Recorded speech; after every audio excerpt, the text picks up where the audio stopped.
Good morning दोस्तों, आप सभी का स्वागत है अपने YouTube चैनल में। अभी तक जिन लोगों ने सब्सक्राइब करें, लाइक करें, शेयर करें, बेल आइकन को प्रेस करें ताकि सबसे पहले वीडियो का नोटिफिकेशन मिलता रहे आपको। आज हम बात करने वाले हैं एनालॉगी की सादृश्यता के बारे में। एनालॉगी से सवाल किस तरह बनते हैं और एनालॉगी से क्वेश्चन किस प्रकार आते हैं। एनालॉगी है क्या? देखिए, एनालॉगी एक संबंध स्थापित करना है। एनालॉगी का एक दूसरा नाम है समरूपता या समानता। ठीक है, एक से जिस प्रकार संबंध होगा ठीक उसी प्रकार दूसरे से संबंध होगा। देखिए, संबंध कैसे दो टाइप्स के होते हैं। एक होता है आधारभूत संबंध होता है और एक विकसित संबंध होता है। आधारभूत संबंध क्या होता है कि एक दो से जिस प्रकार रिलेट करेगा, जिस प्रकार संबंध बनाएगा, ठीक उसी प्रकार 3/4 यानी कि 3/4 से रिलेट करेगा, संबंध बनाएगा। सेम संबंध बनाना जरूरी है। जिस प्रकार 1-2 में रिलेट कर संबंध बना रहा है, ठीक उसी प्रकार 3-4 में रिलेट करके संबंध बनाएगा। विकसित संबंध में क्या होता है, 1 और 3 का जिस प्रकार संबंध होगा, ठीक उसी प्रकार 2 और 4 का संबंध होगा। 1 का जिस प्रकार 3 में संबंध होगा, अगेन 2 का 4 में सेम संबंध होगा। मान लेते हैं कि 1:5 है। आधारभूत संबंध की बात कर रहे हैं इसमें। मान लिया कि 1:5 और 4 है। ठीक है, अब यहाँ पे क्वेश्चन मार्क दिया हुआ है, आंसर क्या होगा? देखिए, इसमें रिलेट कीजिए, 1 और 4 का रिलेट कीजिए। क्या है, 1 + 4 = 5 हो गया। 4 + 4 = 8। 1 + 4 = 5 हो गया। 4 + 4 = 8। क्वेश्चन मार्क के निशान पर 8 आएगा, आंसर सही होगा। सेम संबंध स्थापित करना है। ठीक है, ठीक उसी प्रकार अगर मान लेते हैं कि यहाँ पर 2:4 समानुपात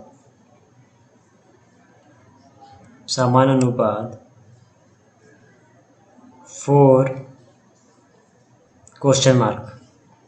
ठीक है, रिलेट कीजिए कि इसका रिलेशन जब इससे जिस प्रकार है, ठीक उसी प्रकार इसका रिलेशन इससे होना जरूरी है। ठीक है, अगर हम कह सकते हैं कि 2 × 2 = 4 आ रहा है, या 2 + 2 = 4 आ रहा है, तो 4 × 2 = 8 आएगा, या फिर 4 + 4 = 8। देखिए, दोनों संबंध स्थापित हो रहे हैं और दोनों संबंध से आंसर 8 आ रहा है। 8 अगर क्वेश्चन मार्क के निशान पर 8 आता है तो आपका क्वेश्चन ठीक है, सही है।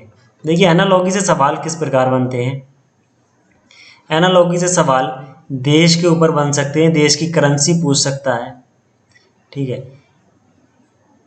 किसी स्टेट के सीएम के बारे में पूछ सकता है। 4 स्टेट के सीएम के नाम दिए होंगे, 5वां स्टेट के सीएम के नाम का ऑप्शन दिया होगा। अगर किसी एमएलए, उसमें एमएलए होंगे। ठीक है, अगर 4 स्टेट के सीएम हैं तो 5वें ऑप्शन में भी सीएम ही होगा। जिस प्रकार संबंध फर्स्ट 4 ऑप्शन में होगा, ठीक उसी प्रकार लास्ट 5वें ऑप्शन में भी सेम संबंध होना चाहिए। देखिए, देश से करेंसी के ऊपर बन सकते हैं, स्टेट के सीएम के ऊपर बन सकते हैं, या फिर देश की राजधानी कैपिटल के ऊपर बन सकते हैं। ठीक है, देश के राजधानी यानी कि कैपिटल के ऊपर बन सकते हैं। ठीक है, किसी भी यंत्र या मापक यंत्र के ऊपर बन सकते हैं। अभी क्वेश्चन में आगे जानेंगे, चलिए कैसे बनते हैं। देखिए, सादृश्यता के जो प्रकार है, एनालॉगी के जो टाइप्स हैं, वो 5 टाइप्स के होते हैं। ठीक है, 5 टाइप्स की होती है। एक होती है शब्द सादृश्यता, एक होती है अक्षर सादृश्यता, एक होती है संख्या सादृश्यता, एक होती है संख्या समूह सादृश्यता, एक होता है अक्षर संख्या समूह सादृश्यता। नंबर 1, नंबर 2 की बात करेंगे टाइप्स की। नंबर 1 शब्द सादृश्यता के टाइप्स के बारे में बात करेंगे, और नंबर 2 अक्षर सादृश्यता या वर्ड एनालॉगी के बारे में बात करेंगे। ठीक है, चलिए चलते हैं नेक्स्ट क्वेश्चन की तरफ।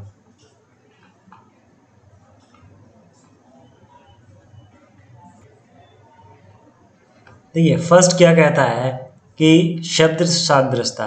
क्वेश्चन को पढ़िए, दिए गए विकल्पों में से संबंधित चुनिए।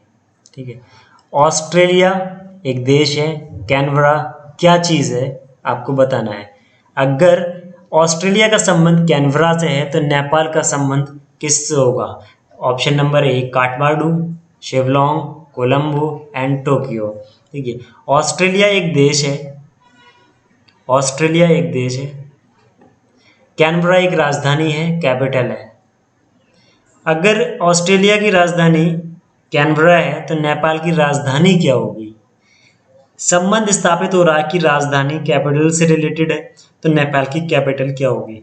नेपाल की कैपिटल काठमांडू होगी। ऑप्शन नंबर ए सही है।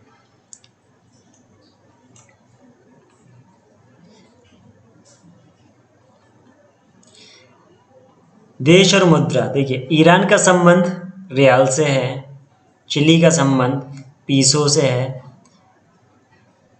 चीन का संबंध युआन से है एंड स्पेन का संबंध यूरो से है। भारत का संबंध क्या होगा? भारत का संबंध किससे होगा? देखिए ईरान एक देश है, रियाल एक करेंसी है, चिली एक देश है, पीसो एक करेंसी है, चीन एक देश है, युआन एक करेंसी है, स्पेन एक देश है, यूरो एक करेंसी है, भारत एक देश है, भारत की करेंसी क्या होगी? भारत की करेंसी होगी रुपया, भारत की करेंसी रुपया होगी। राज्य और राजधानी, देखिए उड़ीसा की राजधानी भुवनेश्वर है, उत्तर प्रदेश की राजधानी लखनऊ है, पश्चिम बंगाल की राजधानी कोलकाता है एंड गुजरात की राजधानी क्या होगी? देखिए कैपिटल से रिलेटेड संबंध हो रहा है कि उड़ीसा का कैपिटल, उत्तर प्रदेश का कैपिटल, पश्चिम का कैपिटल, गुजरात का कैपिटल। तो गुजरात के कैपिटल की बात करें तो गांधीनगर गुजरात का कैपिटल होगा, गांधीनगर गुजरात का कैपिटल होगा। बात करते हैं यंत्र मापक की। देखिए यंत्रों से रिलेटेड भी एनालॉगी में क्वेश्चंस पूछे जा सकते हैं। सिर्फ संबंध स्थापित करना है, समरूपता होनी चाहिए, एक जैसे होने चाहिए। बात करेंसी की हो रही है तो करेंसी से सारे ऑप्शन होने चाहिए, बात सीएम की हो रही है सीएम के होने चाहिए, बात किसी देश की मुद्रा की हो रही है या बात किसी देश की राजधानी की हो रही है तो देश की राजधानी से ही संबंधित होने चाहिए। देखिए थर्मोमीटर तापमान से रिलेट करता है, हाइग्रोमीटर आर्द्रता से रिलेट करता है, अमीटर विद्युत धारा से रिलेट करता है, ऑडोमीटर किससे रिलेट करेगा? देखिए ऑडोमीटर के द्वारा क्या होता है, वाहन के द्वारा, जो वाहन होता है मोटरसाइकिल वगैरह वाहन, वाहन के द्वारा चली गई दूरी,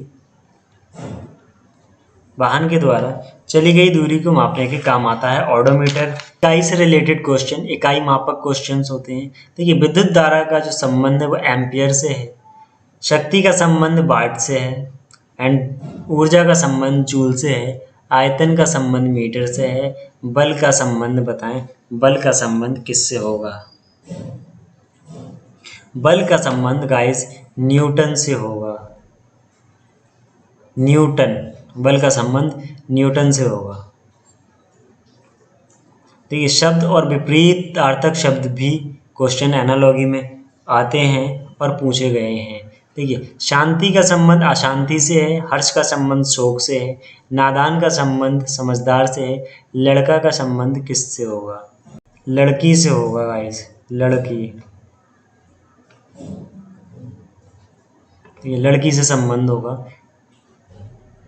देखिए शब्द सादृश्यता यहीं पर समाप्त होती है। अब वर्ड एनालॉगी के बारे में हम बात करेंगे। वर्ड एनालॉगी क्या? वर्ड एनालॉगी अल्फ़ाबेट्स के ऊपर क्वेश्चन आती हैं, जैसे AFKP का संबंध VGLQ से है, ठीक उसी प्रकार CHMR का संबंध किससे होगा? Option A, option B, option C, option D. Guys answer बताएं किससे होगा? वर्ड एनालॉगी में एक चीज़ याद रखने वाली बात है कि ए कितने नंबर पर आता है, एफ कितने नंबर पर आता है, यानी कि ए से लेकर के जेड तक 26 अक्षर होते हैं। अल्फ़ाबेट की पोजीशन पता होना चाहिए कि कौन सी पोजीशन पे कौन सा अल्फ़ाबेट्स आता है। ठीक उसी प्रकार तभी आप क्वेश्चन को रिलेट कर पाएंगे। ए जो होता है 1 नंबर पे आता है, एफ 6 नंबर पर आता है, के 11 नंबर पे आता है, पी 16 नंबर पे आता है। ठीक है, अब उसी प्रकार जब बी दूसरे नंबर पे आता है, जी 7 नंबर पे आता है, एल 12 नंबर पे आता है, एंड क्यू 17 नंबर पर आता है। अब क्वेश्चन को रिलेट कीजिए। देखिए क्वेश्चन आपने नंबर निकाल लिए, अब क्वेश्चन को रिलेट कीजिए कि अगर ये 1 का रिलेट 2 से हो रहा है, 6 का रिलेट 7 से हो रहा है और 11 का रिलेट 12 से हो रहा है और 16 का 17 से हो रहा है, तो क्या हमें नहीं पता है कि 3 हो गया C, 8 हो गया H, M हो गया 13 एंड R हो गया 18। इनकी पोजीशन पता होगी, संबंध हमने स्थापित कर लिया, रिलेट कर लिया, तो 3 का संबंध क्या 4 से होगा, कह सकते हैं 4 पे क्या आता है D। अब ऑप्शन में D देखिए, option A, option B, option C and D, सभी में D स्टार्टिंग में है। अब एक स्टेप और आगे जाते हैं, क्या 8 का संबंध 9 से नहीं होगा।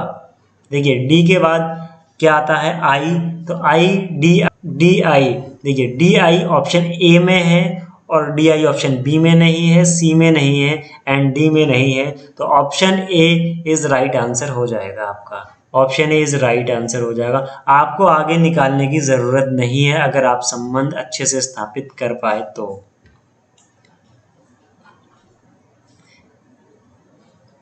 देखिए दोस्तों, इसमें क्या होता है कि WUS संबंध जिस प्रकार DFH में है, MKI का संबंध कैसे होगा। देखिए ऊपर वाले क्वेश्चन में हमने बताया था कि अल्फ़ाबेट्स जो वर्ड हैं, जो अक्षर हैं, उनके पोजीशन यानी कि नंबर्स याद होने चाहिए। A किस पे आता है एंड R किस नंबर पर आता है। ठीक है, अल्फ़ाबेट्स में अपोजिट नंबर यानी कि अल्फ़ाबेट का अपोजिट भी याद होना चाहिए कि A का अपोजिट क्या होगा, R का अपोजिट क्या होगा एंड डी का अपोजिट क्या होगा। देखिए अब हम रिलेट करते हैं, इसको नंबर लिखते हैं। W 23 पर आता है एंड D 4 पर आता है, F 6 पे आता है, H 8 पे आता है, ठीक है, एंड U 21 पर आता है एंड S 19 पर आता है, S 19 पर आता है गाइस। अब रिलेट कीजिए कि ये Z साइड से यानी कि Z साइड से अगर हम देखें तो ये चौथे नंबर पर आता है और D A साइड से देखें तो चौथे नंबर पर आता है। D की पोजीशन चौथे नंबर पर आती है, यानी कि रिलेट हो रहा है कि ये अपोजिट वर्ड हैं, यानी कि W का अपोजिट D हो गया, U का अपोजिट F हो गया एंड S का अपोजिट H हो गया। जब अपोजिट की बात करते हैं तो M का अपोजिट क्या होगा, K का अपोजिट क्या होगा एंड I का अपोजिट क्या होगा। देखिए K आता, M आता है 13 नंबर पर, ठीक है। अब इसका अपोजिट निकालना है, तो अपोजिट निकालने की एक ट्रिक है, मैं आपको बताऊंगा। ट्रिक ये है कि आप A से Z तक लिखें, अल्फ़ाबेट्स लिखें। देखिए एक से क्या है, मैं ऐसे आप नोट्स में बना रहे हैं तो नोट्स में लिख लें, मैं लिख नहीं पाऊंगा, सिर्फ बता पाऊंगा इस वीडियो में। नेक्स्ट वीडियो में मैं इसका एक चार्ट बना करके लेके आऊंगा कि देखिए A से Z अपोजिट हो गया B, देखिए B C D, आप M तक लिख लें, M तक, ठीक है। M लिखने के बाद देखिए आज़ाद हो गया, J का अपोजिट, बॉय हो गया बाई, ठीक है, एंड C हो गया क्रैक्स, ठीक है, क्रैक्स गाड़ी आती थी। C का अपोजिट X हो गया, ठीक है। ठीक उसी प्रकार D का opposite W, due, due cold drink आती है ना, ड्यू, हाँ कोल्ड ड्रिंक से ध्यान रखें आप, ड्यू, ठीक है। E का अपोजिट E 5 नंबर पर आता है और E1 के लिए E1 हो जाएगा, ठीक है। उसके बाद F आता है, F का अपोजिट फुल यानी कि फुल टंकी करा लो, ठीक है, फुल हो गया, कोई भी चीज़ फुल होती है तो U अपोजिट हो गया, ठीक। उसी प्रकार संबंध रिलेट कर पा रहा है कि अपोजिट है, तो M का अपोजिट क्या होगा, ये M का अपोजिट एक याद रखिए मैन, M का अपोजिट N होगा, ठीक है, M मैन, मैन ये साइलेंट है, N को याद रखना है, मैन हो गया तो N हो गया, ठीक है। M का अपोजिट N हो गया। अब N को रिलेट कीजिए कि इसमें ऑप्शन ए में N है, नहीं है, option B, option B, option D. देखिए ऑप्शन डी में पहला ही अल्फ़ाबेट्स N है, यानी कि कह सकते हैं हम अगर संबंध हमने रिलेट कर पाए हैं तो डी ऑप्शन सही होगा। Option number D is right answer होगा गाइस। गाइस 3 क्वेश्चन कहता है कि ए जेड बी का रिलेशन जिस प्रकार सी वाई डी से है, यानी कि इसका रिलेशन इससे है, तो ठीक उसका रिलेशन किससे होगा? Option A, option B, option C, option D. ठीक है, देखिए एक पर आता है जेड 26 यानी 26 पे आता है और बी 2 पर आता है। ठीक है, सी 3 पर आता है, वाई 25 पर आता है एंड डी 4 पर आता है। ई 5 पर आता है, एक्स 24 पर आता है एंड एफ 6 पर आता है। संबंध रिलेट कीजिए। देखिए 1 ए पर क्या आता है? ए आता है, ए 1 पर आता है और सी का संबंध जो है वो 3 से है, यानी कि 3 पर आता है।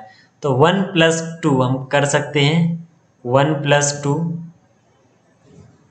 ये 1 + 2 ये हम कर सकते हैं कि 1 + 2 = 3। संबंध स्थापित हो रहा है 3 यानी कि सी ठीक है।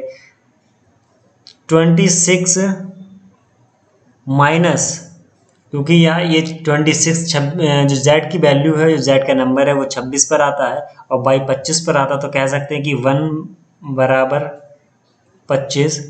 ठीक है, अब कह सकते हैं कि बी 2 पर आता है प्लस डी 4 पर आता है, तो 2 + 4। ठीक है, संबंध स्थापित हो गया कि फर्स्ट की जो वैल्यू है वो +2 से होगी, सेकेंड की वैल्यू जो होगी वो -1 से होगी, प्लस थर्ड की वैल्यू अगेन +2 से होगी। तो ठीक है, हम कह सकते हैं कि 5 + 2 बराबर 5 + 2 बराबर कितना होता है? 7, और 7 की वैल्यू होगी जी। ऑप्शन ए में पहला अल्फ़ाबेट्स जी है और किसी भी ऑप्शन में पहला अल्फ़ाबेट्स जी नहीं है, तो आगे निकालने की ज़रूरत नहीं है गाइस। आपका option number A is right answer हो जाएगा। Option A is right answer.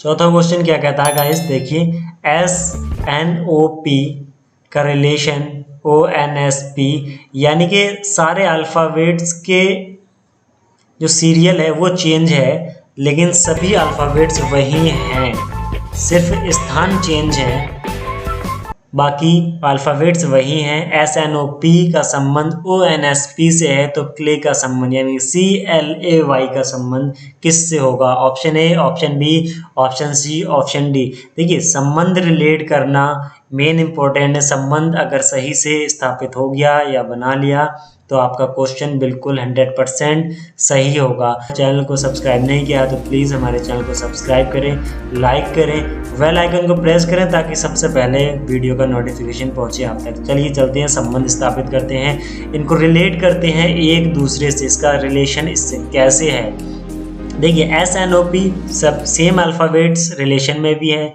हम इसको 1 मान सकते हैं, इसको 2 मान सकते हैं, इसको 3 मान सकते हैं और इसको 4 मान सकते हैं। ठीक है, देखिए इसका रिलेशन जब 3 से है तो इसका रिलेशन O की जब 3 माना है, ठीक है, पोजीशन 3 है, तो N की पोजीशन 2 है और S की पोजीशन 1 है और P की पोजीशन 4 है। ठीक है, तो ठीक इसी प्रकार जब C इसको भी 1 मान लेते हैं, 2 मान लिया, 3 एंड 4। एज का जो संबंध है, जो C का रिलेशन होगा वो A का है। जब इसका 1 का 3 के साथ है तो इस 1 का 3 के साथ क्या होगा, यानी कि A हो जाएगा। ठीक है, अब L का संबंध यानी कि 2 का 2 से है तो सेम कंडीशन रहेगी, यानी कि L का L ही रहेगा। और O यानी कि 3 का रिलेशन 1 के साथ हो रहा है तो 3 का रिलेशन C के साथ होगा। 3 का रिलेशन जब 1 के साथ है मतलब C आएगा। और जब Y का रिलेशन यानी कि 4 का रिलेशन 4 से है तो Y का रिलेशन Y आएगा। ऑप्शन नंबर ए इस राइट आंसर है। इसको हम दूसरे तरीके से भी कर सकते थे। देखिए कैसे, देखिए हम इसको क्या करते हैं कि SNOP इसको कोडिंग डिकोडिंग तरीके से भी कर सकते हैं। ठीक है, ONSP ONSP भी कर सकते हैं, ठीक है। देखिए इसका रिलेशन संबंध स्थापित करना है। देखिए इसका संबंध सीधा हो गया, ठीक है, इसका भी संबंध सीधा हो गया, एंड एस को डायगनली काटा गया है और ओ को भी डायगनली काटा गया है। तो हम यहाँ लिख सकते हैं कि CLAY, जब y का y यानी कि p का p सीधे में उसके नीचे था, सीधा था, तो y का y सीधा हो गया, यानी कि y आ जाएगा, ठीक है। a को डायगनली काटा गया है तो a स्टार्टिंग में आ जाएगा, एंड l की पोजीशन सेम थी तो l आ जाएगा, एंड c को भी डायगनली काटा गया था, ये l है, ठीक है। c को डायगनली काटा गया था तो c की पोजीशन c आ जाएगा। तो option number A is right answer है।